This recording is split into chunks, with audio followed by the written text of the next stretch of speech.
Back to the Future Part 3 gives us 3 different timelines, and they all revolve around Clara Clayton. Let's break it down. First, we have the original timeline. Before Doc went back to 1885, Clara died when her wagon fell into Shonash Ravine. Nobody in town volunteered to meet her at the train station, so she had to drive the carriage herself. Her horses got spooked and she was thrown into the ravine. Her death was such a big deal that the town renamed it Clayton Ravine in her memory. This is the timeline Marty grew up hearing about. Clayton Ravine was named after a teacher.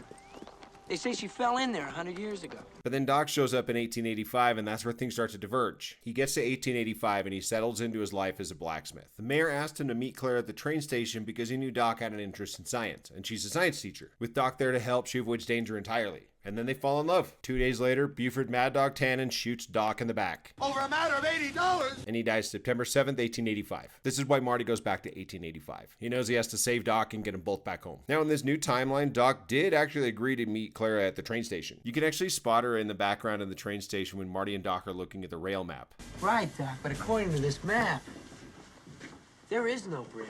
Since Doc's not there to meet her, she rents her own carriage once again. And just like in the original timeline, her horse gets spooked by snakes. Marty and Doc arrive just in time to save her, creating another ripple in history. Since Doc and Clara stay together, and the town would have heard about Clint Eastwood going over the ravine in a train, they rename it Eastwood Ravine. So it went from Shonash Ravine to Clayton, back to Shonash, and finally Eastwood Ravine. I say back to Shonash because if Marty, instead of going back to 1885, if he went to the ravine first, he would see it's called Shonash Ravine because it never got renamed. This kind of complexity and forethought is exactly why I've loved these movies my whole life.